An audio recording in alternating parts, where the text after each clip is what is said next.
मैं हूं अमन और आपके लिए लेकर के आया हूं आज की सबसे बड़ी खबर। भारत के उपराष्ट्रपति जगदीप धनखड़ ने अपने पद से अचानक इस्तीफा दे दिया है, जिसके पूरे देश में सियासी हलचल मचा दी है। आइए इस मामले को विस्तार पूर्वक समझते हैं।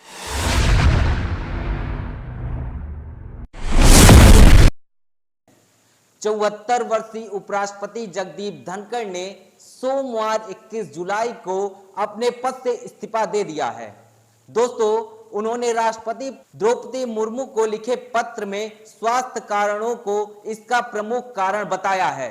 जगदीप धनखड़ ने अपने पत्र में लिखा है कि स्वास्थ्य देखभाल को प्राथमिकता देने और चिकित्सा संबंधी सलाह का पालन करने के लिए मैं संविधान अनुच्छेद 67A के तहत तत्काल प्रभाव से उपराष्ट्रपति पद से इस्तीफा देता हूं।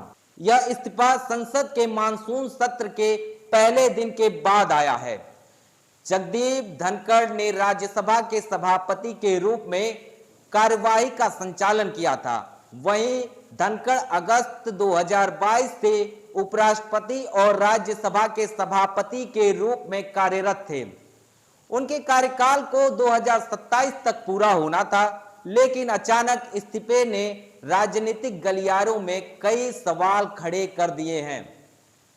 कांग्रेस के वरिष्ठ नेता जयराम रमेश ने इस इस्तीफे को अप्रत्याशित और रहस्यमयी बताते हुए कहा है कि इसके पीछे कई कारण हो सकते हैं।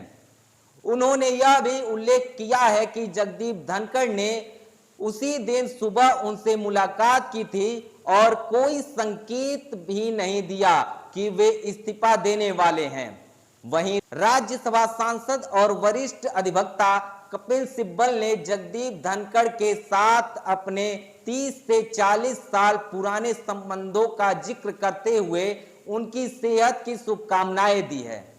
उन्होंने कहा है कि हमारे बीच मतभेद तो हो सकते हैं, लेकिन निजी तौर पर हमारा रिश्ता हमेशा मजबूत रहा है। सूत्रों के अनुसार आपको बता दें कि जगदीप धनखड़ लंबे समय से हृदय संबंधी समस्याओं से जूझ रहे हैं।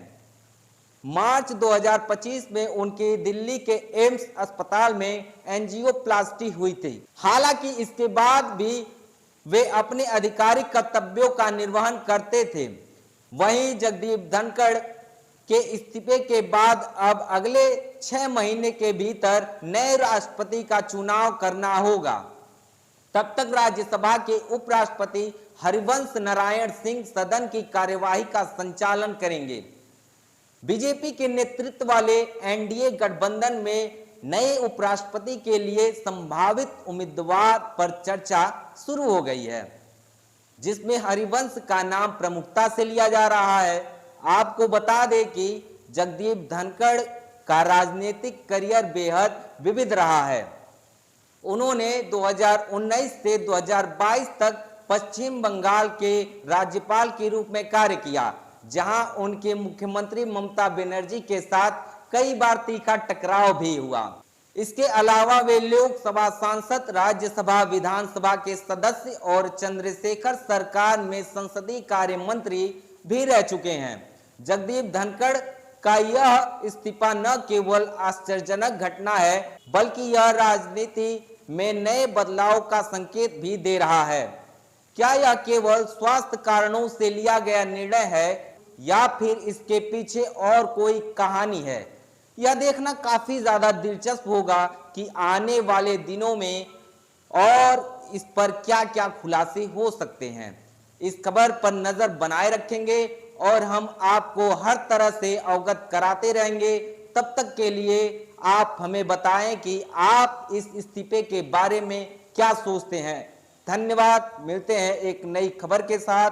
बने रहिए हमारे साथ और देखते रहिए बेधड़क खबर।